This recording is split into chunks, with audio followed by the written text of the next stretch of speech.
Hello everyone, I am Adrian and this is the second episode of the BPMN 2.0 Basic series that aims to show you the capabilities of our BPM engine, which is a part of the Currency framework. In the previous video, we saw a simple process that was able to send an SMS with content formatted by a predefined message template, injecting dynamic content right from the user's input.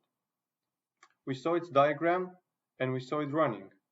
But today, I want to show you how you can build a workflow like that from scratch, step by step, configuring its variables and mappings to make it work properly. So, let's get to it. I'm gonna go to the processes list and click the new process button. Process or workflow, I'm gonna use these terms interchangeably.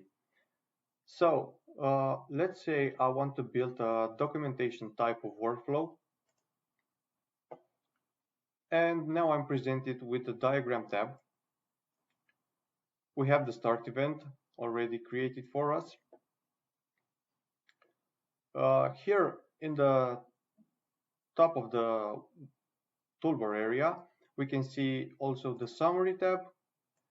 Here, after we save our workflow, we can update its name, its description, category or type.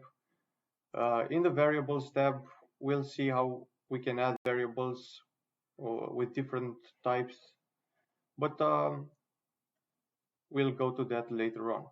For now, let's focus on creating the elements, on building the actual diagram. So I'm gonna append a task here.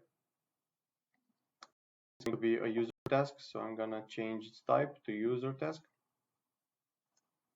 Let's also give it a name.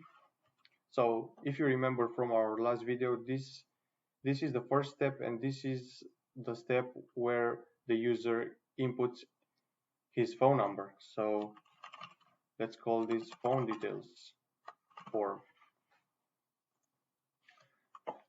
I can also zoom this a bit using the control key and the mouse wheel, but you can also use the buttons up here in the toolbar. So I have the phone details form.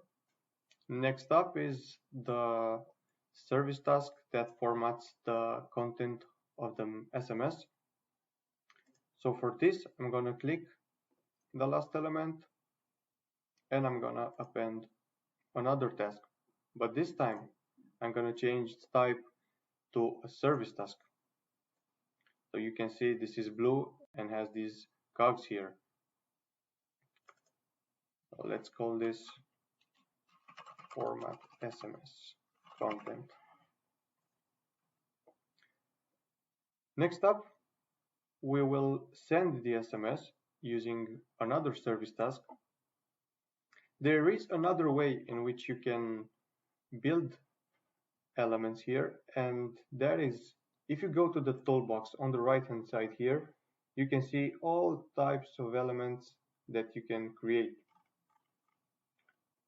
So we need to create a service task. I'm going to drag a service task here,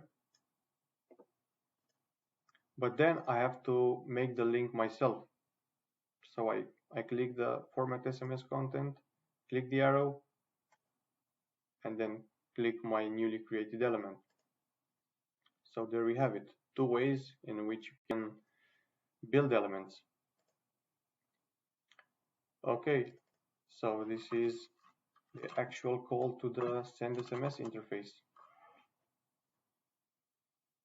Next up, we're going to show the result. Was the SMS actually sent or not?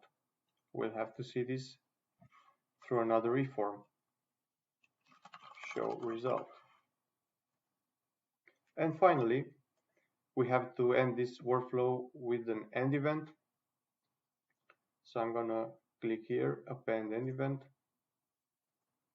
and there I have it. So this is the workflow. Actually, the skeleton of the workflow, because we have a lot of work to do to make this work properly. For example, we have to assign eForms to the user tasks. We have to assign interfaces to the service tasks. We have to create variables and everything. But for now, let's just save this workflow. I need to give it a name. Let's call this SMS demo 2. Let's choose a category. It resolves problems, of course. And let's press save. Okay, now the workflow is saved. I can see on the summary tab.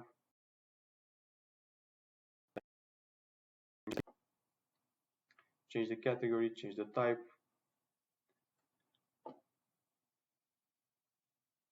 So there you have it. This is how you build elements. This is how you create a workflow. In our next episode, I'm going to show you how to configure each of its steps, how to assign eForms or interfaces, how to create variables, how to map them, how to make everything run smoothly. So I'll see you next time.